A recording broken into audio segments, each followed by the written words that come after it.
I am Dr. Anjaya, Professor of History from Usmania University. From Hyderabad IGNOR Regional Center. I am Dr. Anjaya. So from Hyderabad IGNOR Regional Center. ఈరోజు మన live ఛానల్లో BHI 141 history of China, history of modern China గురించి unit number 1 అంటే beginning unit number 1 history of China బుక్లో నుంచి మొదటి unit గురించి historical perspective of China, historical perspective of China గురించి మనం ఈరోజు ఈ లైవ్ ఛానల్లో మనం డిస్కస్ చేయబోతున్నాము. And historical perspective of China మొదటి భాగం యూనిట్ 1, మొదటి యూనిట్ చైనా అనేది ఒక biggest country in area and also in population in the world. In ఏరియాలో కూడా పాపులేషన్లో కూడా biggest and largest country and also in area wise. China is దాని geographical conditions ఏంటంటే ఈస్ట్ పసిఫిక్ ఓషన్ ఉంది, తూర్పున పసిఫిక్ ఓషన్, పడమర రష్యా,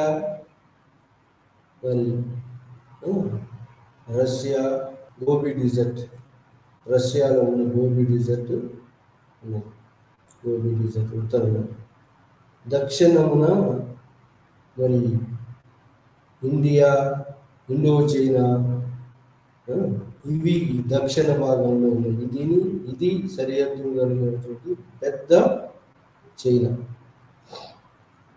అది చైనాలో మరి చైనాస్ డివిజన్స్ అయితే మెయిన్ చైనా భాగాలు ఏంటంటే 18 ప్రావిన్సులు, మెయిన్ చైనా ప్రావిన్స్, 18 ప్రాంతాలు, 18 స్టేట్స్ ఉన్నాయి మెయిన్ చైనాలోనే. అది కాకుండా దాని భాగాలు అంటే దాని మీద ఈ చైనా మీద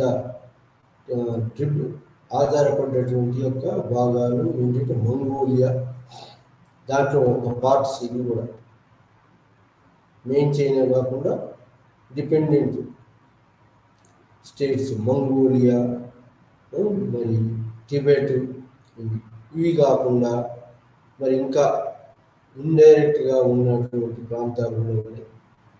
ఇది పెద్ద చైనా. 3 రకాల డివిజన్స్ ఉన్నాయి. ఒకటి డైరెక్ట్గా దాని ప్రాంతంలో ఉన్న 18 ప్రావిన్స్, ఇండైరెక్ట్గా దాని ఆధీనంలో ఉన్నటువంటి యొక్క ప్రాంతాలు మంగోలియా, టిబెట్, అది ఇంకా మరి దాని మీద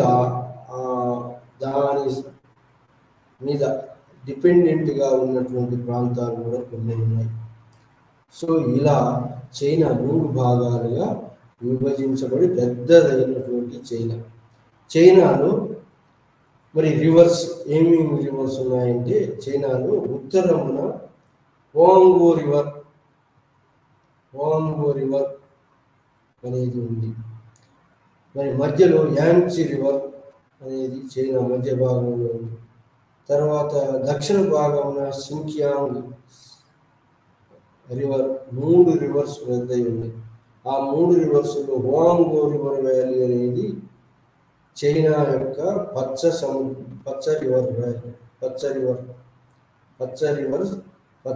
నది అంటారు, దాన్ని ఎల్లో రివర్ అంటారు, దాన్ని చైనీస్ దుఃఖదాయని అంటారు. దానికి ఉపనదిగా ఉన్నటువంటి వై రివర్ మీద China owns ancient Chinese civilisation అంటే ఈజిప్ట్, నైల్ వ్యాలీ, మెసోపోటేమియా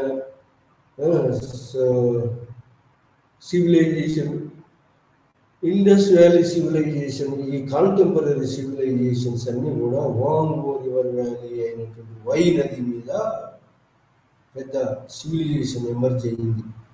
ఎప్పుడు 3500 BCలోనే చైనాలో వాంగో రివర్ వ్యాలీ అయినటువంటి వై నది ఉపనది మీద లోయలో ఒక పెద్ద సివిలైజేషన్ కల్చర్ ఎమర్జ్ అయ్యింది. ఇది మిగతా సివిలైజేషన్తో పాటు ఇక్కడ కూడా ఒక సివిలైజేషన్ ఎమర్జ్ అయ్యింది, ఇది చైనాలో. సో అది కాకుండా మరి ఈ వాంగో రివర్ దుఃఖదాయిని అంటే బాగా వరదలు వస్తాయి. వరదలు వచ్చి బాగా మరి అతి పొడవైనటువంటి యొక్క నది వాంగో రివర్, ఎల్లో రివర్ అనేది మరి మంచి సారవంతమైన నేలలు ఉంటాయి. ఇది ఎక్కడంటే ఇది దక్షిణంగా ఉన్నటువంటి పడమర ఉన్నటువంటి యొక్క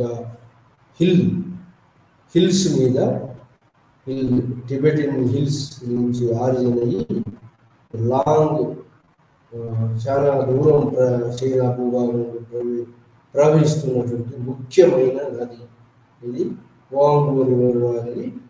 దాన్ని చైనీస్ దుఃఖదాయిని అంటారు, దుఃఖదాయిని సారో రివర్ అంటారు.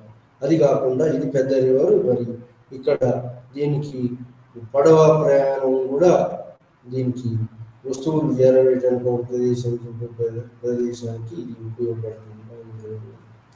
అది కాకుండా యాంగ్సీ రివర్ మధ్యలో ఉన్నటువంటి యాంగ్సీ రివర్ ఇంకా పెద్ద విశాలమైనటువంటి సుదూరమైన ప్రాంతాన్ని ప్రవహిస్తూ పెద్ద డెల్టాను మరి ఈ నదీ పరివాహ ప్రాంతంలో ఫామ్ చేసినటువంటిది ఇది ఈ యాంగ్సీ రివర్ వ్యాలీ. ఇది దీనివల్ల ఏర్పడింది మంచి సారవంతమైనటువంటి యొక్క వ్యాలీ, ఇది యాంగ్సీ రివర్. దాని తర్వాత ఇంకా దక్షిణంగా సింక్యాంగ్ నది, ఇది మరి కొంతమేర ఎక్కువ భూభాగాన్ని ప్రవహించకపోయినా ఇది కూడా ఒక గుండు మట్టిని తయారు చేసి ఈ నదీ పరివాహ ప్రాంతంలో పెద్ద సివిలైజేషన్స్, పీపుల్స్ ఎక్కువగా ప్రజలు నివసించడానికి యోగ్యమైనటువంటి ప్రాంతాలుగా ఉన్నాయి. ఈ 3 నదుల వల్ల చైనా బాగా సారవంతమైన నదులు, మరి ఈ చైనాలో ఉన్నటువంటి యొక్క హిల్స్, మరి ఈ నదులు ఈ యొక్క పర్వతాల ప్రాంతం నుంచి ఈ నదీ పరివాహ ప్రాంతంతో చైనాలో బాగా పంటలు పండటం, కాలువలు, ఈ నేచురల్ రివర్స్ ఉండటం, మరి బాగా సమృద్ధిమైనటువంటి పంటలు పండటం, ఈ సాయిల్ కూడా ఇక్కడ సాయిల్ చాలా సారవంతమైన సాయిల్గా ఉండటం, బ్లాక్ సాయిల్, సో ముంపు మట్టిలాగా ఎండోము, రెడ్ సాయిల్ కూడా మరి ఒండు మట్టిలాగా ఫామ్ కావటం. మరి ఇక్కడ పంటలు వరి ఎక్కువగా పండుతుంది, చెరుకు, మరి మిగతా ఆహార పదార్థాలు, నూనె గింజలు ఇవన్నీ పండుతాయి, చెరుకు కూడా పండుతుంది. సో ఇది బార్లీ, గోధుమలు. మరి చైనా మరి ఆ విధంగా చైనా నదీ పరివాహ ప్రాంతానికి చైనా ఈ రివర్స్ ద్వారా మరి అధిక పాపులేషన్ ఈ వ్యాలీలో, రివర్ వ్యాలీలో వృద్ధి చెందడానికి ఈ సారవంతమైన నేలలు తోడ్పడ్డాయి. ఇది చైనా.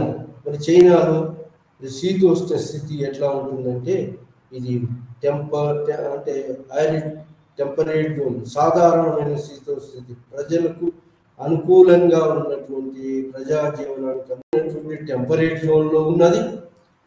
దానికి మరి చైనాలో మినరల్స్ ఏంటంటే ఇక్కడ ఎక్కువగా కోల్ మైన్స్ బాగా ఉన్నాయి, ఐరన్ మైన్స్ కొంచెం తక్కువగా ఉన్నాయి, మిగతా మైన్స్ యురేనియం మైన్స్ బాగా ఉండటం వల్ల చైనా న్యూక్లియర్ పవర్గా ఎమర్జ్ అయింది. ఆ విధంగా బొగ్గు గనులు, మరి ఈ ఇనుప గనులు, సీసం గనులు, సీసం పరిశ్రమకు మరి ప్రఖ్యాతి చెందినటువంటిది చైనా. పింగాణి వస్తువులకు ప్రఖ్యాతి చెందినటువంటిది చైనా. ఈ విధంగా పింగాణి వస్తువులకు సీసము, మరి మిగతా గోల్డ్, ఐరన్ డిపాజిట్స్ కొంచెం తక్కువే కాబట్టి పెద్ద ఐరన్ ఇండస్ట్రీస్ మరి మరి ఐరన్ ఇండస్ట్రీస్ ఎక్కువగా లేకపోవడం కొంచెం చైనా డెవలప్మెంట్లో వెనుకబడింది. కానీ మిగతా మినరల్స్ అన్నీ కూడా సమృద్ధిగా ఉన్నాయి. లేడ్ ఉన్నది, యురేనియం ఉన్నది. సో ఆ విధంగా మరి చైనా డెవలప్మెంట్కు మినరల్ రిసోర్సెస్ కూడా సమృద్ధిగా ఉంది. ప్రజా జీవనానికి ఇక్కడ ఇది నదులు, కాలువలు, కమ్యూనికేషన్, నదులు, కాలువలు ద్వారా మరి నేల మీద అయితే డంకీస్ అంటే గాడిదల మీద, మరి చక్రాల బండ్ల మీద మొత్తంగా మరి వస్తువులు ఒక చోటు నుంచి ఒక చోటుకి తరలించుకునేవాళ్ళు. ఆ విధంగా చైనా విలేజెస్, ఎక్కువ మంది చైనీస్ ప్రజలు విలేజెస్లోనే ఎక్కువగా ఉండేవాళ్ళు. ఇక్కడ చైనీస్లో ముఖ్యమైన ప్రజలు ఎవరంటే 5 రకాల ప్రజలు, 5 డివిజన్స్ డివైడ్ ఉండేవాళ్ళు, డివైడ్ అయ్యి ఉన్నారు. ఒకటి ముఖ్యమైనటువంటి వాళ్ళు ఎవరంటే స్కాలర్స్, ఫస్ట్ స్టేజ్ వాళ్ళు. ఆ తర్వాత ఈ ఫస్ట్ రికగ్నిషన్ వాళ్ళకు ఎక్కువ ఆహార పదార్థాలు ప్రొడ్యూస్ చేస్తారు కాబట్టి వాళ్ళకి సెకండ్ స్టేటస్ ఇవ్వబడింది చైనాలో. ఆ తర్వాత ఫార్మర్స్ తర్వాత 3వ స్టేటస్ ఎవరికంటే ఆర్టిజాన్స్ ఇవ్వబడింది. ఈ విధంగా గ్రూపులుగా ఉన్నటువంటి China. So scholars, farmers, artisans, ఆ తర్వాత 4వ వర్గం ఎవరయ్యా అంటే మర్చెంట్స్ అండ్ ట్రేడర్స్, 4వ వర్గం. మరి ఆ తర్వాత లాస్ట్ ఉన్నటువంటి వాళ్ళు ఎవరు? బానిసలు, సోల్జర్స్. ఈ విధంగా 5 రకాలుగా చైనీస్ సొసైటీ విభజించబడింది. ఇంకా చైనాలో అతి ముఖ్యమైనది ఏంటి అంటే చైనాలో ఫ్యామిలీ సిస్టమ్, జాయింట్ ఫ్యామిలీ, ఇంకో జన్మ, మరి ఆత్మ ట్రాన్స్మిగ్రేషన్, మైగ్రేషన్ ఆఫ్ సోల్, ఆత్మ మళ్ళీ ఆత్మ ఉంటుందని, ఆత్మకు శాంతి చేయాలని చెప్పి కర్మలు చేసేవాళ్ళు. ఈ విధంగా ట్రాన్స్మిగ్రేషన్ ఆఫ్ సోల్ అనేది నమ్మేవాళ్ళు. హిందూ ఆచారాలు, నేచురల్ వర్షిప్ ఉండేది. మరి పూర్వీకులు పూజించే పద్ధతి, మరి ఆత్మ అనేది ఒక జీవం నుంచి ఇంకో జీవం నుంచి మారుతుందనేటువంటి నమ్మకాలతో కూడా ఉండేటువంటి వాళ్ళు. ఇలాంటి వాళ్ళల్లో మరి చైనాలో అతి ముఖ్యమైనటువంటి ప్రజలు ఎవరయ్యా అంటే ఎకానమీలో మరి పాల్పంచుకునేటువంటి ప్రజలు ఎవరయ్యా అంటే ఫార్మర్స్, రైతులు. ఎందుకు? పంటలు బాగా పండిస్తారు వాళ్ళు కాబట్టి ఎకానమీలో ఉన్నత స్థానంలో 80% పీపుల్ విలేజెస్లో ఉండేటువంటి వాళ్ళు ఫార్మర్స్. గుర్తింపు బాగా పొందినటువంటి వాళ్ళు ఫార్మర్స్ అంటే రైతులు. రైతుల తర్వాత ఎకానమీలో చోటు చేసుకున్నటువంటి వాళ్ళు ఎవరంటే ఆర్టిజాన్స్ అంటే చేతి వృత్తుల వాళ్ళు. సో వీళ్ళు చేతి వృత్తుల వాళ్ళు, ఈ ఫార్మర్స్ కూడా అసోసియేషన్స్గా ఏర్పడేవాళ్ళు. వాళ్ళనే గిల్డ్స్గా అసోసియేషన్స్గా ఏర్పడి తమ యొక్క నైపుణ్యాలను ఇంప్రూవ్ చేసుకుంటూ వాళ్ళ మధ్యలో ఐక్యంగా ఉంటూ సో ఈ యొక్క వృత్తులను నడిపించేవాళ్ళు. ఆ విధంగా మరి ఆర్టిజాన్స్ వర్గానికి 2వ స్థానం ఇవ్వబడింది. ఫార్మర్స్ తర్వాత ఎకానమీలో మరి బాగా ప్రసిద్ధి చెందినటువంటి యొక్క వర్గం ఏంటంటే ఫార్మర్స్ తర్వాత మరి ఆర్టిజాన్ వర్గం. ఆర్టిజాన్ వర్గం తర్వాత మరి ఎకానమీలో బాగా ప్రాముఖ్యత ఉన్నటువంటి వర్గం మర్చెంట్స్ అండ్ ట్రేడర్స్.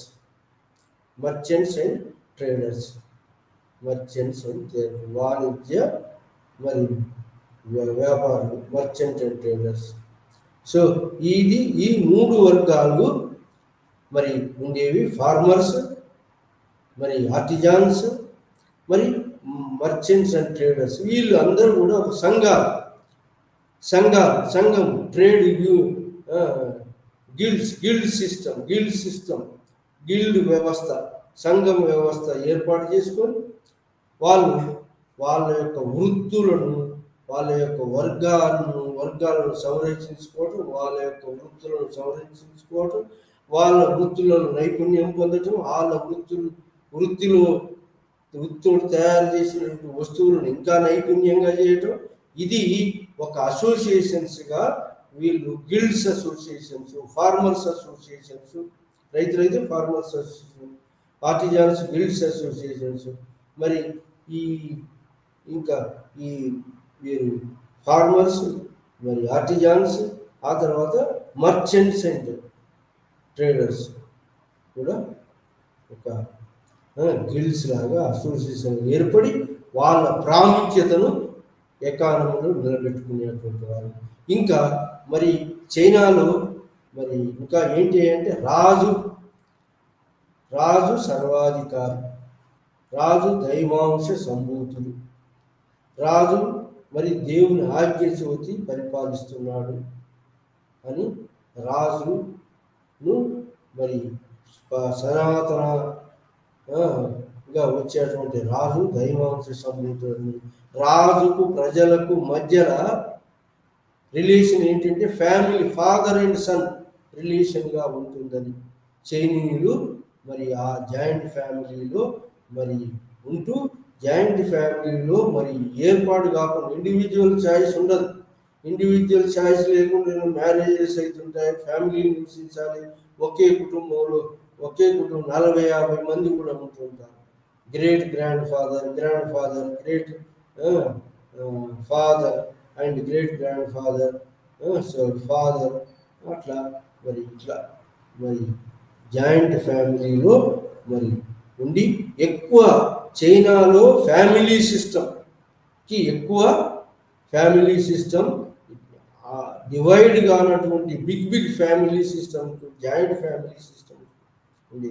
మరి మర్చెంట్ అండ్ ట్రేడర్స్, ఆర్టిజాన్స్ కూడా వాళ్ళు కూడా జాయింట్గా మరి ఆర్టిజాన్స్ కూడా ఒకటి ఇండివిజువల్ ఆర్టిజాన్స్ లేదా మరి కార్పొరేటివ్ బాడీగా పరిశ్రమలు షేర్ హోల్డర్స్ పట్టుబడి పెట్టి మరి జాయింట్గా కూడా చూసుకునేటువంటి ఈ యొక్క పరిశ్రమలలో కూడా ఇలా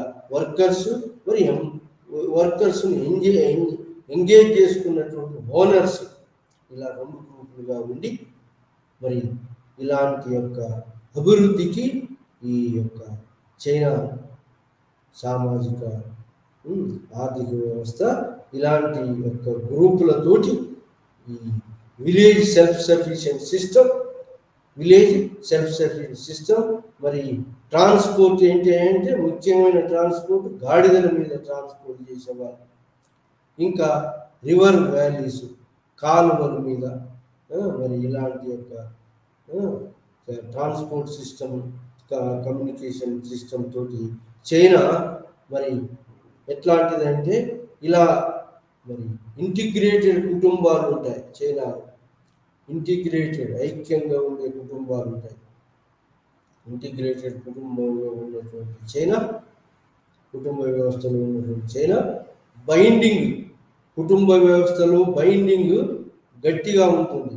ఇంకా కుటుంబంలో ఎక్కువ ఇంపార్టెన్స్ ఎవరికి ఇస్తుందంటే మేల్, పురుషాధిక్యత సమాజం. చైనీస్ సమాజం ఎట్లయితే ఇండియన్ సమాజానికి దగ్గరగా పురుషాధిక్య సమాజం, ప్యాట్రియాటికల్ ఫ్యామిలీ సిస్టమ్. మేల్ చిల్డ్రన్కి ఎక్కువ ఇంపార్టెన్స్ ఇచ్చారు, ఫీమేల్ చిల్డ్రన్కు ఇంపార్టెన్స్ ఇవ్వలేదు. ఇంకోటి, ఫీమేల్ చిల్డ్రన్ ఏదైతే పెరిగి మ్యారేజ్ కావడంతో ఆమె ఫ్యామిలీ తోటి డిస్కనెక్ట్ అయిపోతుంది. అది ఫీమేల్కు మరి తక్కువగా రైట్స్ తోటి చూడబడింది ఈ యొక్క చైనీస్ సమాజంలో. మరి ఇలా గౌరవ మర్యాదలు ఎక్కువగా మేల్ మెంబర్స్కు ఉన్నాయి. ఎందుకంటే వాళ్ళు వంశాన్ని వాళ్ళు ఉద్ధరిస్తారని, ఫీమేల్ అయితే మ్యారేజ్ కానీ వెళ్ళిపోవాల్సి వస్తుంది, ఆ వంశాధ్యులకు పనికిరాలని ఆ విధంగా ఫీమేల్స్కి తక్కువ ఇంపార్టెన్స్ ప్యాట్రియాటికల్ ఫ్యామిలీ ఎక్కువ ఇంపార్టెన్స్ ఇవ్వబడింది చైనా.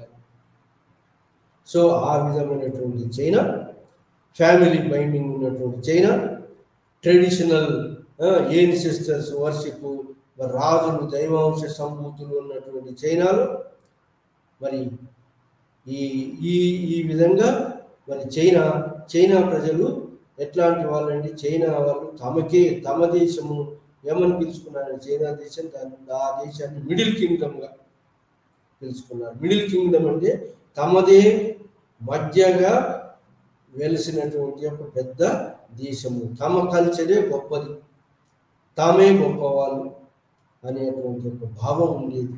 కాబట్టి వాళ్ళు దాన్ని చైనాను మిడిల్ కింగ్డమ్గా పిలుచుకున్నారు.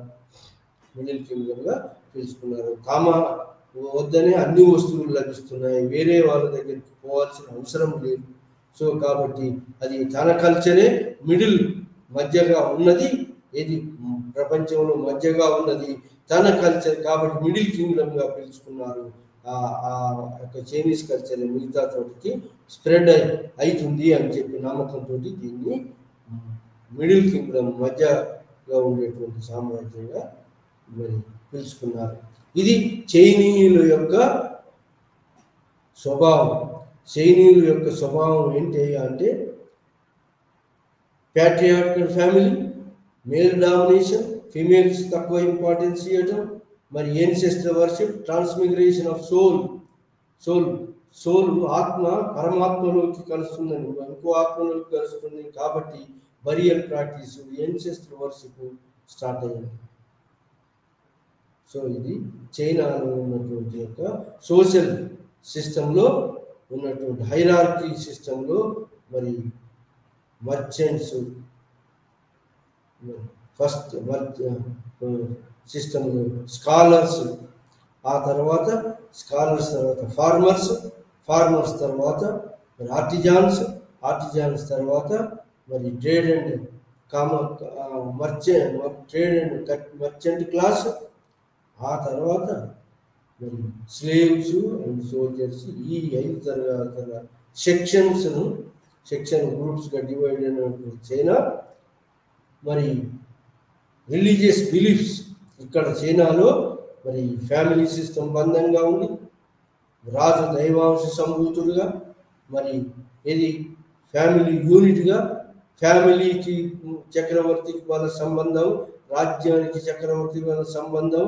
మరి ఈ యొక్క రాజ్యంలో ఉన్నటువంటి యొక్క సో రాజును మరి ఉన్నతమైన వాడుగా భావించటం, దైవాంశ సంబంధంగా భావించటం, రాజుకు మరి ప్రజలకు మధ్యలో సంబంధం ఏంటంటే ఫాదర్లీ రిలేషన్ ఉంటుంది. ఆ విధంగా ఆ రాజు ప్రజలను కన్న బిడ్డల వలె చూసుకుంటాడు అనేటువంటి ఒక ఆచారం, ట్రెడిషన్ చైనాలో ఉన్నది. ఆ విధంగా మరి చైనా యొక్క వివిధ గ్రూపులు అయినప్పటికీ అది యునైటెడ్ సొసైటీ లాగా యునైటెడ్ కల్చరల్ డెవలప్మెంట్ జరిగింది చైనాలో. సో ఆ విధంగా యూనిఫామిటీ భావాలు, divide hilly reasons, river reasons, కాలువలు, మిగతా ఎన్ని అబ్స్ట్రక్ట్గా ఉన్నా మరి చైనా అంతా యునైటెడ్ భాగంగా ఉన్నది. డివిజన్స్ కాలేదు. అంతరంగిక డివిజన్స్ ఉన్నా కూడా ఓవరాల్ అవుటర్ బౌండరీస్ అనేది డామినెంట్గా ఉండటం. కాబట్టి అందరినీ కూడా చైనీయులందరినీ ఒకే త్రాటి మీదకి, ఒకే కల్చర్గా, ఒకే ఫ్యామిలీ, ఒకే దేశంగా భావించేటువంటి ఒకే విధంగా వాళ్ళ యొక్క భావాలు పెంపొందించేటువంటి యొక్క ఫిలాసఫర్స్ ఎమర్జ్ అయ్యారు. ఇలాంటి ఫిలాసఫర్స్ ఎవరంటే చైనాలో మొట్టమొదటి రిలీజియస్ బిలీఫ్స్ ఏంటంటే చైనాలో కన్ఫ్యూషనిజం అనేది, కన్ఫ్యూషన్ లీ అనేటువంటి ఒక ప్రావిన్స్ వచ్చినటువంటి కన్ఫ్యూజన్ అనేవాడు, ఇతడు family system, family is a unit, undivided family, అది యూనిట్గా ఉండాలి. మరి సో ఇలాంటి ఫ్యామిలీకి, మరి కుటుంబానికి, రాజుకు, ఫాదర్కు, మరి సన్కు ఉన్నటువంటి రిలేషన్ లాగా ఫ్యామిలీస్ను రాజు చూసుకుంటాడు. కాబట్టి రాజు అనేవాడు ఎవడంటే ఫాదర్లీ కింగ్. ఫాదర్లీ కింగ్ భావించే వాళ్ళు ఎవరు? కన్ఫ్యూషన్. ఆ విధంగా రాజుకు, ప్రజలకు సయోధ్య కుదిరించినటువంటి మతము కన్ఫ్యూషన్ మతం. 6th century BCలో ఏది కాంటెంపరీ సివిలైజేషన్స్, బుద్ధిజం, జైనిజం, మరి మిగతా సివిలైజేషన్స్ ఎమర్జ్ అయ్యే టైంలో ఈ యొక్క చైనాలో కన్ఫ్యూషనిజం అనేటువంటి యొక్క మొరాలిటీకి ఎక్కువ ఇంపార్టెన్స్ ఇస్తూ, మోరల్ వాల్యూస్కి ఎక్కువ ఇంపార్టెన్స్ ఇస్తూ ఈ యొక్క చైనాను మరి ఈ యొక్క బలహీన పడకుండా యునైటెడ్ స్ట్రాంగ్ చైనాను చేయడానికి ఈ కన్ఫ్యూషన్ భావాలు మరి రాజ్యాన్ని పరిపాలించే రాజును దైవాంశ సంభూతులుగా, గాడ్ గివెన్ గిఫ్ట్గా, కాబట్టి ఫాదర్లీ సన్స్ రిలేషన్ ఉంటుంది. కాబట్టి మనం సో ఈ రాజును గౌరవించాలి, పెద్దలను గౌరవించాలి, ఏనిసెస్టర్ను గౌరవించాలి, ఏనిసెస్టర్ పూజలు చేయాలి అనేటువంటి యొక్క కన్ఫ్యూషన్ మతము. స్టేబిలిటీ ఆఫ్ సొసైటీ, స్టేబుల్గా ఉండాలి సొసైటీ అనేటువంటి కన్ఫ్యూషన్ మతం. స్టేబుల్ సొసైటీని ఏర్పాటు చేయాలని చెప్పే కన్ఫ్యూషన్ భావాలు, మరి ఏన్సెస్టర్ పూర్వ ఆచార సాంప్రదాయాలు నమ్మినటువంటి ఈ యొక్క చైనీస్ మతము ఈ కన్ఫ్యూషనిజం 6th century BCలో ఎమర్జ్ అయింది చైనాలో కన్ఫ్యూషనిజం.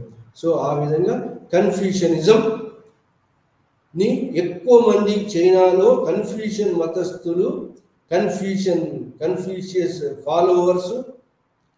ఆ తర్వాత లాస్ట్ 3rd centuryలో మెన్సియస్ అనేవాడు నియో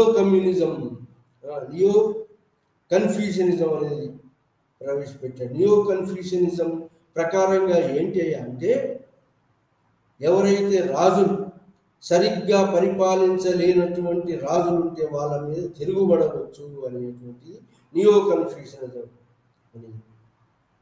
సో ఆ విధంగా తిరుగుబాటు వచ్చి, మరి ఆ తర్వాత ఆ తిరుగుబాటును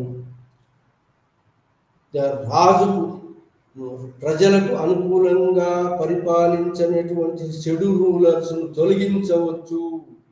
ఆ విధంగా న్యూ రెవల్యూన్స్, నియో కన్ఫ్యూషనిజం అనేటువంటి మెన్సియస్ వాడు పునాది చేసినాడు. మరి ఓల్డ్ కన్ఫ్యూషనిజంకి నియో కన్ఫ్యూషనిజంకి భేదం ఏంటి అంటే, ఓల్డ్ కన్ఫ్యూషనిజం ట్రెడిషనల్ ఉన్నటువంటి రాజులను ప్రజలు గౌరవించటం, మొరల్ వాల్యూస్ ఉండటం. మరి కానీ ఈ నియో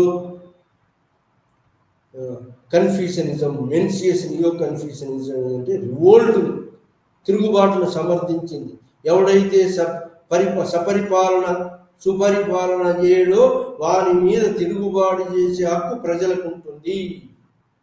ఆ సిద్ధాంతంతో మరి చైనాలో ఎన్నో రివోల్ట్స్ జరిగినాయి. ఈ విధంగా రివోల్ట్స్ ఎక్కువగా జరగడానికి ఈ మెన్సియస్ నియో కన్ఫ్యూషనిజం దారి తీసింది. ఆ తర్వాత ఇంకొక మతం ఏంటంటే చైనాలో టావోయిజం కూడా మోరల్ వాల్యూస్కు బైండ్ అయి ఉన్నటువంటి మొరాలిటీ. దుఃఖానికి గల కారణం ఏంటి అంటే దుఃఖం, లవ్, కంపాషన్, ఇగ్నోరెన్స్ ఉండటం వల్ల దుఃఖం కలుగుతుంది. సారోకు దుఃఖానికి గల కారణం తృష్ణ. సో ఇలాంటి యొక్క మరి సూచనలు ప్రతిపాదించినటువంటి వాడు ఈ యొక్క కన్ఫ్యూషనిజం. లావోత్సే ఏంటంటే మొరాలిటీ ఉన్నటువంటి యూనివర్సల్ లాస్ ప్రపోజ్ చేసినటువంటి వాటిలా వచ్చాయి.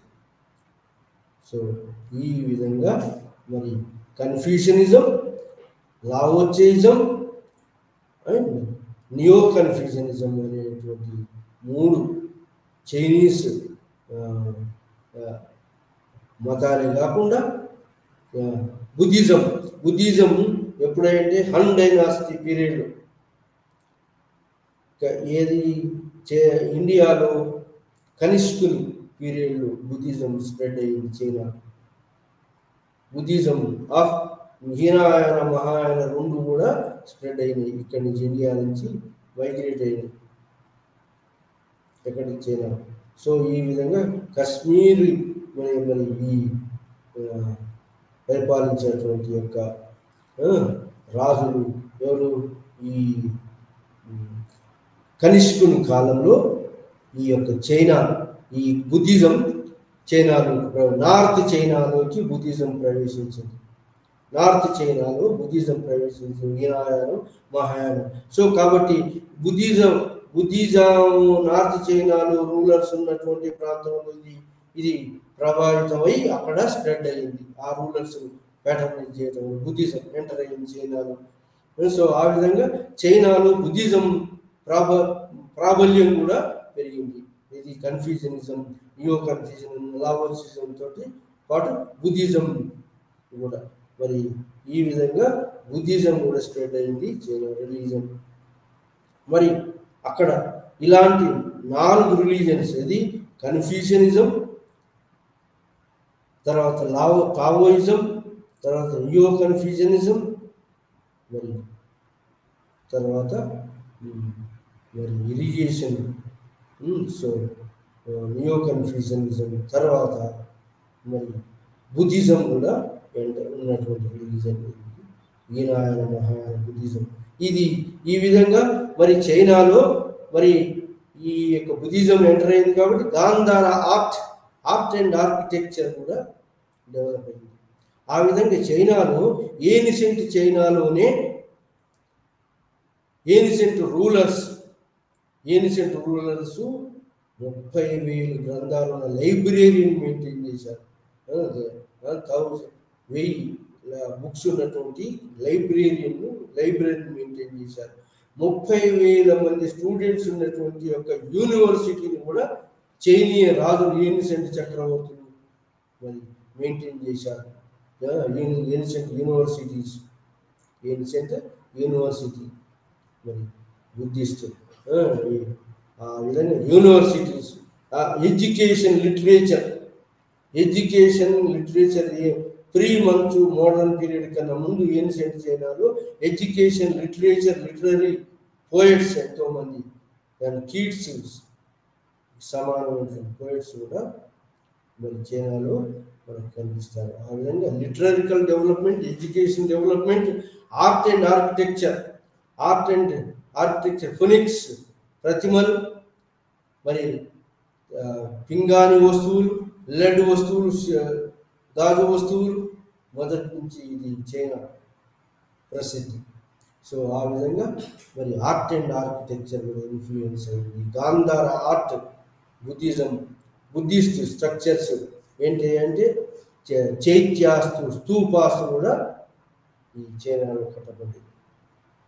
సో ఆ విధంగా చైనాలో వివిధ మతాలు, మరి బుద్ధిస్ట్ మతము మరి ఇండియా నుంచి పోయింది కాబట్టి ఇండియాను గొప్ప పిలిగ్రిమ్ సెంటర్గా చైనీయులు భావించి ఇండియాలో బుద్ధిస్టు గౌతమ్ బుద్ధు నుంచి జన్మనించినటువంటి ఇండియాలో ఉన్నటువంటి యూనివర్సిటీలో వచ్చి చదవాలని, మరి ఈ యొక్క బుద్ధిజం యొక్క గొప్పతనాన్ని తెలుసుకోవాలని పాయిహాన్ వచ్చాడు.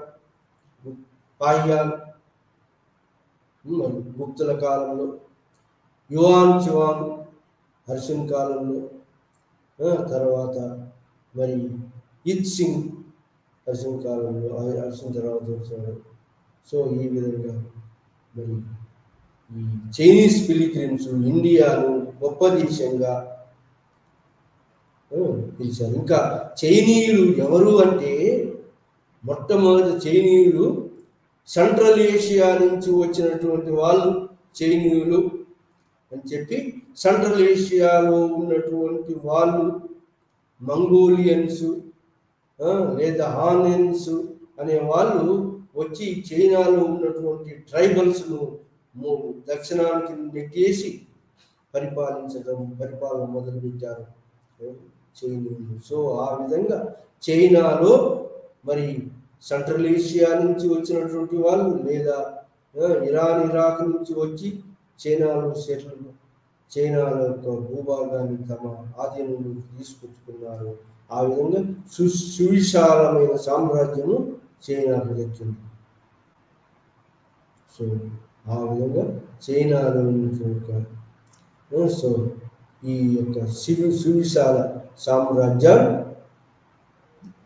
మరి చైనా చక్రవర్తులు ఈ యొక్క మిడిల్ కింగ్డమ్ తమదే గొప్ప దేశం అనే భావంతో మధ్య రాజ్యము మరి ఈ మిగతా చోట్ల అన్నిటికీ విస్తరిస్తుందని డైరెక్షన్ మిడిల్ కింగ్డమ్ తెలుసుకున్నారు. అంతేకాకుండా చైనాలో పింగాణి వస్తువులు, గాజు వస్తువులు, ఇంకా సిల్క్ వస్తువులు ప్రసిద్ధి. చైనా పట్టు వస్తువులు, సిల్క్ వస్తువులకు బాగా ప్రసిద్ధి. ఇది చైనాలో భౌగోళిక పరిస్థితులు. మరి ఈ చైనాను హిస్టారికల్ పర్స్పెక్టివ్లో చూసినట్టయితే చైనాను క్రీస్తు చైనాను ఏన్షియంట్ చైనా, మోడర్న్ చైనా, మరి రిపబ్లిక్ చైనా, తర్వాత కమ్యూనిస్ట్ చైనా. ఈ ఏన్షియంట్ చైనా అంటే ఎప్పటి నుంచి అంటే క్రీస్తు పూర్వము 2582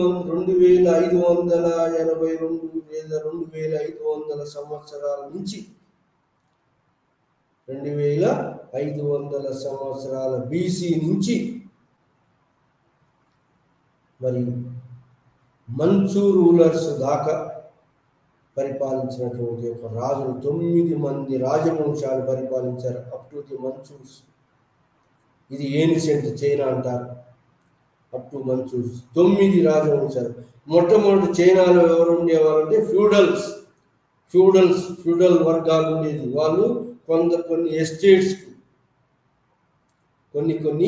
ఎస్టేట్స్ పెద్ద పెద్ద భూభాగాలు వాళ్ళ ఆధీనంలో ఉండి ఈ ఫ్యూడల్ లార్డ్స్ మధ్యన కొట్లాట మొదలైంది. మొత్తం చైనా భూభాగం విస్తీర్ణమైనటువంటి భూభాగం ఫ్యూడల్ లార్డ్స్ కింద ఉండేది. మొట్టమొదట ఫ్యూడల్ లార్డ్స్ ఏం చేశారంటే వాళ్ళ మధ్యలో కొట్లాట మొదలైంది, ఫ్యూడల్ లార్డ్స్ మధ్యలో. ఆ విధంగా ఫ్యూడల్ లార్డ్స్ కొట్లాట మొదలై అందులో కొంతమంది ఫ్యూడల్ లార్డ్స్ చిన్నగా ఏమైందంటే కింగ్స్ రాజులుగా ఎమర్జ్ అయింది. ఆ విధంగా రాజులుగా ఇప్పుడు ఫ్యూడల్ లార్డ్స్ నుంచి రాజులుగా ఎమర్జ్ అయ్యి చైనా ఎన్నో రాజరికాలు చిన్న చిన్న రాజ్యాలుగా రాజుల కింద వెలిసినాయి. ఆ చిన్న చిన్న రాజ్యాల కింద రాజులుగా వెలిసినటువంటి యొక్క చైనాను మన రాజరిక వ్యవస్థలో ఉన్నటువంటి చైనాను మన 2000 అంతకుముందు ఫ్యూడల్ లార్డ్స్ ఉండేది. అంటే భూస్వాములు ఎక్కడికక్కడికి విడిపోయినటువంటి చైనాను పరిపాలించే భూస్వాములు ఉండేది. ఆ భూస్వాములు కాకుండా రాజరిక వ్యవస్థ క్రీస్తు పూర్వము 2850 నుంచి మొదలైంది. క్రీస్తు పూర్వం రాజరిక వ్యవస్థ. ఆ విధంగా మొట్టమొదటి డైనాసిటీ సో పరిపాలించింది. ఆ విధంగా మొదటి షాంగ్ వంశముత మొట్టమొదట పరిపాలించింది 2800 నుంచి 850 అట్లా నుంచి ఈ యొక్క రాజరిక వ్యవస్థ వచ్చి అది 1500 క్రీస్తు పూర్వం 1500 దాకా దాన్ని ఎక్స్పాన్షన్ జరుగుతూ మరి వచ్చి మరి రాజరిక వ్యవస్థ కన్సాలిడేట్ అయింది.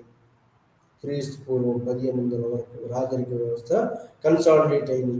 కన్సాలిడేట్ అయిన తర్వాత మొట్టమొదటిసారి 1560లో ఏర్పడినటువంటి యొక్క డైనాసిటీ ఏంటి అంటే షాంగ్ డైనాసిటీ. షాంగ్ డైనాసిటీ తర్వాత వచ్చినటువంటి 1560 నుంచి వచ్చినటువంటి 1300 దాకా వచ్చినటువంటి ఒక డైనాసిటీ చౌ డైనాసిటీ. షాంగ్ డైనాసిటీ పరిపాలన తర్వాత చౌ డైనాసిటీ పరిపాలన వచ్చింది. చౌ డైనాసిటీ పరిపాలన తర్వాత చిన్ డైనాసిటీ పరిపాలన వచ్చింది. చిన్ dynasty పరిపాలనలోనే yuan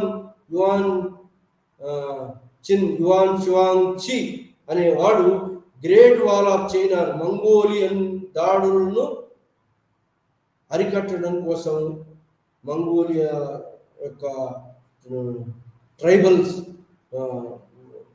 ferocious tribal leaders యొక్క మంగోల్ దాడులను అరికట్టడం కోసం షీ వాంగ్ టి చిన్ డైనాసిటీ వాడు, మూడవ డైనాసిటీ వాడు గ్రేట్ వాల్ ఆఫ్ చైనాను మంగోలుల నుంచి కాపాడడం కోసం పెద్ద గోడను కట్టాడు. అది మూడవ రాజవంశం. ఆ తర్వాత నాలుగవ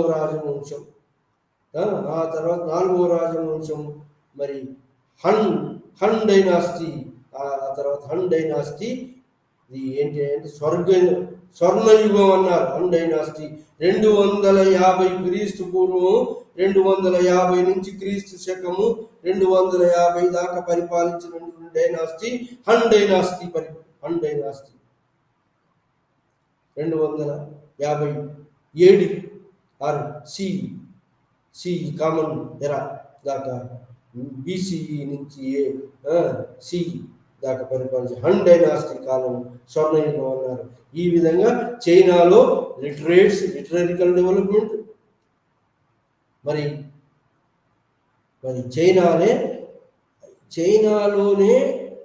చైనాలోనే మొట్టమొదటి కాగిత పరిశ్రమ చైనాలోనే మొట్టమొదటి ఈ యొక్క సిస్మోగ్రఫీ అంటే ఎర్త్ కేక్స్ కనుక్కునేటువంటి యొక్క సిస్మోగ్రఫీ, వాతావరణాన్ని కనిపెట్టేటువంటి సిస్మోగ్రఫీని, మందుగుండు సామాగ్రిని కనిపెట్టేటటువంటి యొక్క కూడా చైనాలోనే మొట్టమొదటిసారి ఏన్షియంట్ లిటరేచర్ క్లాసికల్ వ్యవస్థను చదివి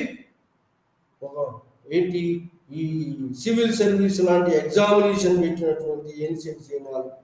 ఆ విధంగా మరి ఏబుల్ పర్సన్స్ను మరి సివిల్ సర్వీస్ ఎగ్జామినేషన్ ద్వారా ఒక కాంపిటేటివ్ ఎగ్జామినేషన్ ద్వారా సెలెక్ట్ చేసుకొని ప్రభుత్వ ఉద్యోగాలను అపాయింట్ చేసే వ్యవస్థ సివిల్ సర్వీస్ వ్యవస్థ చైనాలో నుంచి కాంపిటేటివ్ ఎగ్జామినేషన్ చైనాలోనే ఆవిర్భవించింది.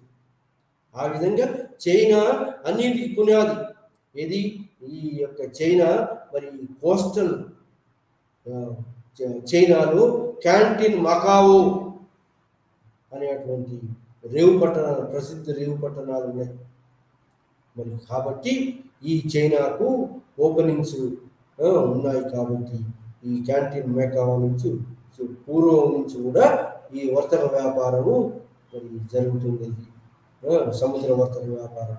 సో ఆ విధంగా మరి చైనీయులు మరి హన్ డైనాసిటీ పాలనలో మరి ఈ యొక్క లిటరేట్స్, స్కాలర్స్, రైటర్స్ మరి ఈ విధంగా కన్ఫ్యూషనిజం అయితే 5 గ్రంథాలను పెద్ద పెద్ద గ్రంథాలను మరి ఈ కన్ఫ్యూజన్ ఎక్కువగా స్టేబుల్ సొసైటీకి రాజును సమర్థించే వాళ్ళు, మరి ఫ్యామిలీ సిస్టము, ఏన్సిస్టర్ వ్యవస్థ, రాజు దైవాంశ సంభూతుడు అనేటువంటి స్టేబుల్ సిస్టానికి మరి ఎక్కువగా ప్రచారం చేసింది. కాబట్టి చైనాలో ఎక్కువగా మరి ఉన్నటువంటి బలపడినటువంటి మతము మరి ఏది అంటే ఈ యొక్క కన్ఫ్యూషనిజం ఫాలోవర్స్, ఎక్కువగా కన్ఫ్యూషనిజం ఫాలోవర్స్ ఉంటారు చైనాలో. ఆ విధంగా కన్ఫ్యూషన్ రిలీజియన్కి ఎక్కువ ప్రాముఖ్యత ఉంది. ఎందుకంటే రాజు అనేవాడు ఫాదర్తో సమానం. రాజుకు అన్ని మంచి గుణాలే ఉండాలి. చెడ్డ గుణాలు ఉన్న రాజును తొలగించే అధికారం పబ్లిక్ ఉన్నదని నియో కన్ఫ్యూషనిజం చెబుతుంది. నియో కన్ఫ్యూజన్ దానితో తిరుగుబాట్లు ఎక్కువగా వచ్చినాయి. మంచు రాజుల తర్వాత ఎన్నో తిరుగుబాట్లు, మంచు రాజులకు వ్యతిరేకంగా తిరుగుబాటు జరిగినాయి. ఎన్నో రెవల్యూషన్స్ వచ్చినాయి ప్రజలలో, రాజరిక వ్యవస్థ మీద ప్రజలకు తిరుగుబాటు వచ్చినాయి. సో ఆ విధంగా మరి చైనా యొక్క పూర్వ పరిస్థితి హన్ డైనాసిటీ, హన్ డైనాసిటీ తర్వాత ఇంకా మరి చాంగ్ డైనాసిటీ, మరి ఆ తర్వాత ఇంకా హన్ డైనాసిటీ తర్వాత మరి మిగతా 3-4 డైనాసిటీస్ పరిపాలించినాయి. ఆ విధంగా 1644లో వచ్చినటువంటి డైనాసిటీ ఏదయ్యా అంటే మంచు డైనాసిటీ. 1644లో వచ్చినటువంటిది మంచు డైనాసిటీ. ఈ విధంగా ఏన్షియంట్ చైనాను మొత్తం మీద ఫ్యూడల్ లార్డ్స్, భూస్వాములు ఉన్నటువంటి యొక్క ఏన్షియంట్ చైనా రూపురేఖలు ఫ్యూడల్ లార్డ్స్ మధ్యలో స్ట్రగుల్స్ స్టార్ట్ అయ్యి, ఈ ఒకరి మీద ఒకరు దండయాత్ర చేసుకొని స్ట్రగుల్స్ స్టార్ట్ అయ్యి ఆ ఫ్యూడల్ లార్డ్స్ వీక్ అయి రాజరిక వ్యవస్థ వచ్చింది. రాజరిక వ్యవస్థలో మరి క్రీస్తు పూర్వం 2850 నుంచి రాజరిక వ్యవస్థ వచ్చి అది కన్సాలిడేట్ అయ్యి 1565లో రాజరిక వ్యవస్థను కన్సాలిడేట్ అయ్యి మరి ఆ రాజరిక వ్యవస్థలో షాంగ్ డైనాసిటీ, కన్సాలిడేటెడ్ డైనాసిటీ గొప్ప సామ్రాజ్యాన్ని, చైనా సామ్రాజ్యాన్ని విస్తరించింది. 1565 నుంచి మరి క్రీస్తు పూర్వం 1565 నుంచి క్రీస్తు పూర్వం 256 దాకా ఎక్స్పాన్షన్ ఆఫ్ ది చైనా. రాజులు ఎక్స్పాన్షన్ చేశారు. వివిధ డైనాసిటీస్ ఆ మధ్యలో పరిపాలించిన వాళ్ళు బాగా ఎక్స్పాన్షన్ చేశారు. ఆ తర్వాత మళ్ళీ క్రీస్తు పూర్వము 250 నుంచి క్రీస్తు శకం 250 దాకా పరిపాలించినటువంటి యొక్క హన్ డైనాసిటీ కాలంలో స్టెబిలైజేషన్ వచ్చింది. Golden age of China stabilisation వచ్చింది. ఇది ఈ యొక్క మరి చైనాలో. ఆ తర్వాత మరి హన్ డైనాసిటీ తర్వాత 4-5 డైనాసిటీ పరిపాలించినాయి. ఆ విధంగా మరి మంగోళ్ళు కూడా పరిపాలించారు. 12 మంగోలియా నుంచి మంగోళ్ళు ఫెరోషియస్ ట్రైబల్స్ మంగోలియన్స్ పరిపాలన కూడా ఉంది. ఆ తర్వాత మంగోళ్ళ తర్వాత మంచూల పరిపాలన వచ్చింది. ఆ విధంగా మంచు డైనాసిటీ అనేది లాస్ట్ 1644 నుంచి మోడర్న్ చైనాలో మంచు రూలర్స్కు వ్యతిరేకంగా ఎన్నో తిరుగుబాట్లు జరిగినాయి. అది ఏన్షియంట్ చైనా. ఆ తర్వాత మంచు రూలర్స్ నుంచి మరి 1644 తర్వాత చైనా యూరోపియన్స్ వచ్చి దాంట్లో అక్కడ సెటిల్ కావటం మొదలుపెట్టారు. అక్కడ క్యాంటీన్ మకావు, అట్లనే క్రిస్టియన్ మిషనరీస్ కూడా రావటం జరిగింది. కానీ ఈ అన్నిటినీ బహిష్కరించారు చైనీయులు, మంచు రాజులు. ఆటోక్రటిక్ రూల్, మంచు రాజులు. ఈ చైనా దేశమే గొప్పది, చైనా కల్చరే గొప్పది, చైనా సంస్కృతి గొప్పది, సైంటిఫిక్ నాలెడ్జ్లో కూడా చైనానే ముందుంది. పురాతన ఏన్షియంట్ పీరియడ్లో సైన్స్లో, మరి లిటరేచర్లో, ఎడ్యుకేషన్లో, కాగిత పరిశ్రమలో, మెడిసిన్లో అన్నిట్లో కూడా చైనా మరి అద్భుతంగా ముందంజలో ఉంది ఏన్షియంట్ చైనా. మరి సోలార్, లూనార్ ఎక్లిప్సెస్లో కూడా మరి మారిటైమ్ కంపాస్ కనుక్కోవడం కూడా, మరి పేపర్లు కనుక్కోవడంలో కూడా, మరి మిగతా అన్నింటినీ కూడా మరి మోడర్నైజేషన్ చైనా చేయడానికి కూడా ఈ యొక్క మంచు డైనాసిటీ మొదలు కాలంలో జరిగింది. అంటే మోడర్న్ చైనా మంచు డైనాసిటీ 1644 నుంచి మొదలైంది. 1644 నుంచి మోడర్న్ చైనాలో వివిధ రకాల మోడర్నైజేషన్, క్రిస్టియన్స్ రాకట, మరి యూరోపియన్స్ రాకట, యూరోపియన్స్ రావద్దు, యూరోపియన్స్ ఎంటర్ కాకుండా చేయటం, క్రిస్టియన్ మిషనరీస్ను వాళ్ళ కార్యకలాపాలను బ్యాన్ చేయటము, మంచు చక్రవర్తులే చైనీయ దేశమే గొప్ప దేశంగా భావించారు ఎవరు? మంచు చక్రవర్తులు. ఆ విధంగా అయినప్పటికీ యూరోపియన్లు, క్రిస్టియన్ మిషనరీస్ రావటం జరిగి వాళ్ళు ట్రేడ్ అండ్ కామర్స్ కామర్స్ కోసం వాళ్ళు క్యాంటీన్ మకావో ఓడరేవులలో సెటిల్ అయి నెమ్మదిగా చైనీయుల రాజుల మంచు రాజుల యొక్క ఇంటర్నల్ కాన్ఫ్లిక్ట్స్లో ఇంటర్ఫియర్ కావటం మొదలుపెట్టారు. మంచు రాజుల యొక్క ఇంటర్నల్ యొక్క వ్యవహారాల్లో మరి ఇంటర్ఫియర్ కావటం మొదలుపెట్టారు. ఎవరు? ఈ యొక్క యూరోపియన్స్. ఆ విధంగా యూరోపియన్స్ రాక, క్రిస్టియన్ మిషన్లు రాక కొన్నాళ్ళు వాళ్ళు తిరస్కరించినప్పటికీ మరి వాళ్ళు నెమ్మదిగా చైనాను మరి స్లోగా వాళ్ళు ఇది యూరోపియన్స్ చైనాను అడుగు పెట్టడం జరిగింది. నెమ్మదిగా ఓడరేవులు క్యాంటీన్ మకావు నుంచి వర్తక వ్యాపారం మొదలుపెట్టినటువంటి వాళ్ళు మరి నల్లమందులు, ఇండియా నుంచి నల్లమందులు, ముఖ్యంగా బ్రిటిష్ వాళ్ళు, ఫ్రెంచ్ వాళ్ళు, అంతమంది పోర్చుగీస్ వాళ్ళందరూ సెటిల్ అయినప్పటికీ ఇంగ్లీష్ వాళ్ళు మాత్రం నల్లమందును ఇండియా నుంచి చైనాకు తీసుకుపోయి చైనాలో నల్లమందు అమ్మి ఆ నల్లమందు యొక్క డబ్బులను మరి చైనా నల్లమందు యొక్క డబ్బు ధనంతో ఈ యొక్క యూరోపియన్ ఇంగ్లీష్ మర్చెంట్స్ బాగా బలపడటం, English rule, East India company rule, English rule, ఆ విధంగా మరి యూరోపియన్స్ చైనాలో ఎంటర్ కావటం, మరి వాళ్ళ స్పియర్ ఆఫ్ ఇన్ఫ్లుయెన్సెస్ సంపాదించుకోవటం మొదలుపెట్టారు. ఇలా చైనాలో మరి స్పియర్ ఆఫ్ ఇన్ఫ్లుయెన్సెస్ వాళ్ళ యొక్క మండలాన్ని మరి యూరోపియన్స్ సంపాదించుకునే లోగల్నే ఆ పక్కనే ఉన్నటువంటి అమెరికా ఏం చేసిందంటే జాన్ హే అనేటువంటి సెక్రటరీ ఆఫ్ స్టేట్ అనేవాడు ఓపెన్ డోర్ పాలసీని ప్రకటించాడు.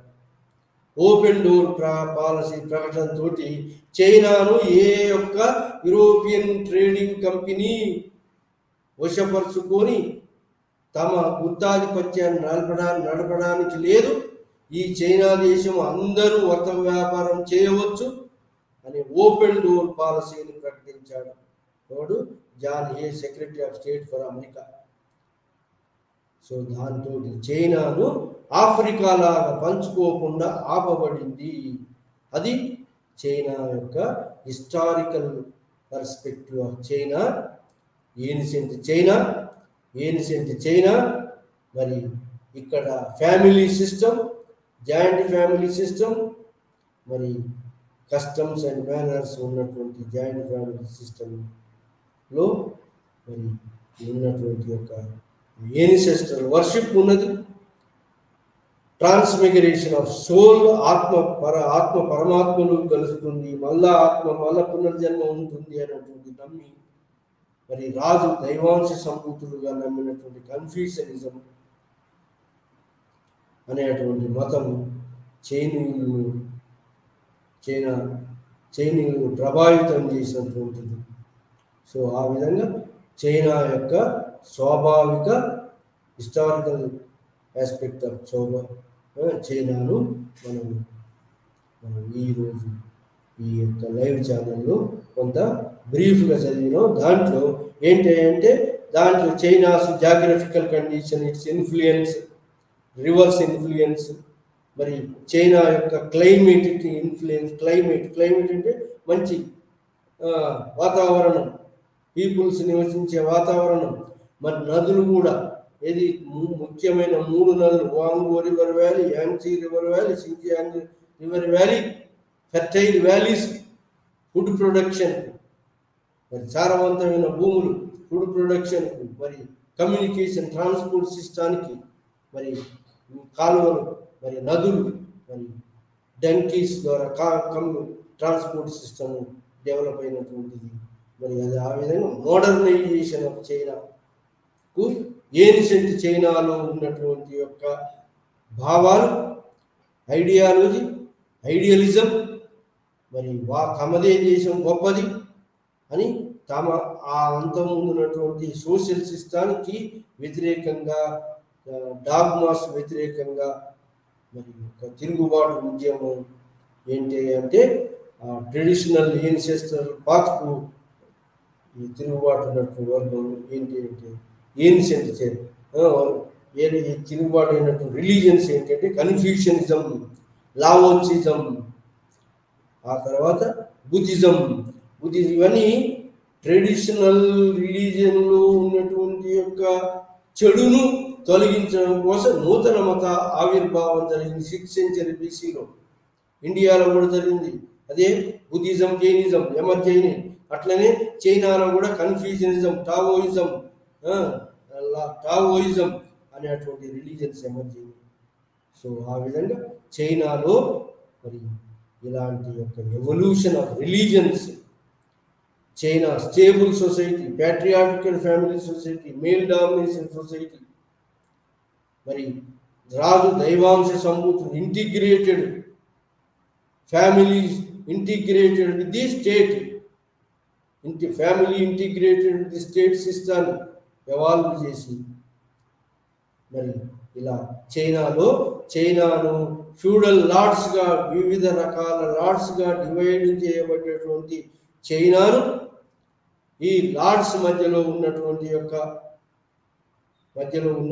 కొట్లాటలతోటి ఈ ఫ్యూడల్ లార్డ్స్ పోయి చిన్నగా రాజరిక వ్యవస్థలు రాజులు ఎమర్చింది. ఆ విధంగా చిన్న రాజులు 2850 నుంచి ఏర్పడ్డ పూర్వం వచ్చినటువంటి రాజరిక వ్యవస్థ నుంచి నెమ్మది 1560 క్రీస్తు పూర్వం 1565 వచ్చే వరకు అది రాజరిక వ్యవస్థను కన్సాలిడేట్ అయింది. సో ఆ విధంగా 1560 నుంచి రాజరిక వ్యవస్థ బాగా ఎక్స్పాన్షన్ 200 క్రీస్తు పూర్వం 250 దాకా బాగా ఎక్స్పాన్షన్ జరిగింది. ఆ తర్వాత 250 నుంచి 250 BCE నుంచి 250 CE దాకా మరి పరిపాలన రాజుల కింద ఇది బాగా స్ట్రెంథన్ అయింది. చైనా దేశం కన్సాలిడేట్ అయింది. ఆ విధంగా చైనా దేశం హన్ డైనాసిటీ, షాంగ్ డైనాసిటీ, చౌ డైనాసిటీ, మరి చిన్ డైనాసిటీ, ఆ తర్వాత హన్ డైనాసిటీ, ఆ తర్వాత ఇంకా మింగ్ డైనాసిటీ, ఆ తర్వాత వచ్చినటువంటి డైనాసిటీ. సో ఆ విధంగా ఇంకా డైనాసిటీ తర్వాత dynasty Mongol dynasty, Mongolia dynasty. ఆ విధంగా మరి 8 డైనాసిటీస్ పరిపాలన తర్వాత మంచు డైనాసిటీ 9వ డైనాసిటీగా మంచు డైనాసిటీ వచ్చింది 1644.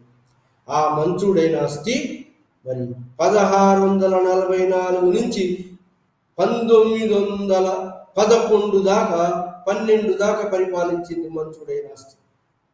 మంచు రాజుల కాలంలో ఎన్నో struggles, internal struggles, revolts, neo Confucianism ప్రభావంతో ఎన్నో రివోల్ట్స్ జరిగినాయి, స్ట్రగుల్స్ జరిగినాయి. యూరోపియన్స్ వచ్చారు, మోడర్నైజేషన్ జరిగింది, యూరోపియన్స్ వ్యతిరేకంగా తిరుగుబాట్లు జరిగినాయి.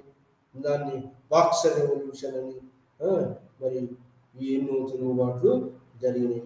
ఆ తర్వాత ఈ మంచు రాజులను బర్తరఫ్ చేసి ఎవరు ఈ తుంగ్ముంగి అని పార్టీ స్థాపించినటువంటి యొక్క అధ్యక్షుడు ఈ తర్వాత ఈ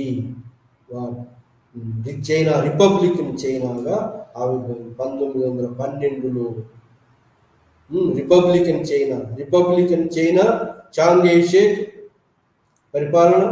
ఆ తర్వాత రిపబ్లిక్ చైనా 1948లో రిపబ్లిక్ చైనా అంతమై 1949లో కమ్యూనిస్ట్ చైనా ఆవిర్భవించింది.